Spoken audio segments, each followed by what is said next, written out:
Hey guys, Justin with Ready Business Systems, and I just want to talk to you guys today about organizing your time and how critical that is. Also to be weary of how much time you spend talking to people.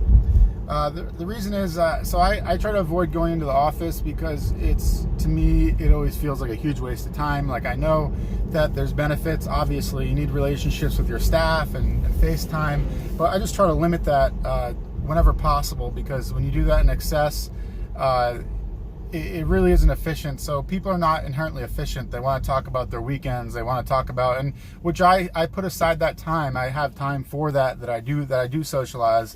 But when I'm working, I stay very focused on working, and that's what enables me to get things done so efficiently, because I really avoid distractions and compartmentalize my time.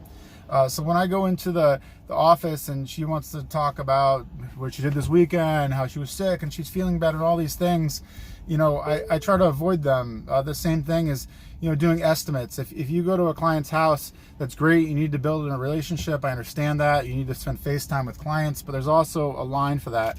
We actually have clients that like to come out. Here's an example of doing that too much. We have clients that come out every time we cut the grass. They want to talk to the guys. They talk to the guys. And we track that time, and eventually we jack up their price that's above what someone would quote them to do the yard based on the estimate of how long the work takes.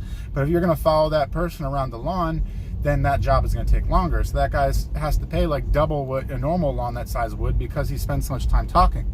So generally, you're not going to be billing for that time, and it really can eat up your day doing estimates, that sort of thing. So the idea of compartmentalizing your time, really just focusing on what you're doing when you're doing. So avoiding distractions, being in a place where people can't walk into the office and distract you. I know there's certain statistics on how much time it kills when you are distracted from what you're doing. I don't know them offhand, but I know for me, it severely impacts my day, and it impacts when I'm in my productive time of the day, which everyone has a certain time of the day they're most productive. If someone interrupts me during that period of 2-3 hours during the day, then it really messes me up, and I really hate it. It really kills my efficiency. So by just compartmentalizing that, really protecting that time of the day, and allowing socializing other times of the day, other distractions, you can get things done much more efficiently. I like to, a little tip, when I drive, I make a list of phone calls I need to make, of things that just are not fun, that just take up time, that take no mental energy, such as calling Verizon or calling whatever, basically any corporate number where you need to go through menus and wait on hold and all that stuff. I make a list, and I make them all at once when I'm driving. The only other point I'd like to make here is, sometimes I'd say, I'll watch the phone ring. For the most part, I ignore them. I ignore my phone a lot.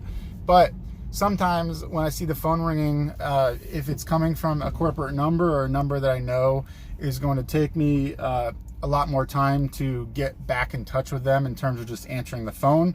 If it's a rep calling, then a lot of times I'll pick it up, just because I know it's going to take a lot more time to return that call than it is just pick it up on demand. Also, if you have someone whose sole responsibility, such as your office person, their job is to pick up the phone. If you have to leave a voicemail and listen to it, call them back, play phone tag, you may just end up missing that person. So, in some instances, I believe the only real valid distraction is maybe a phone call that's coming in from a certain number, a corporate number that's hard to return. Other than that, I would highly recommend avoiding that stuff and staying focused, doing everything at the same time, returning your phone calls at one time, returning your emails, and just doing everything all at once is going to be a lot more productive than doing little bits of everything all throughout the day. So just keep that in mind. And any other questions, check out the website, readybusinesssystems.com. Catch you guys next time.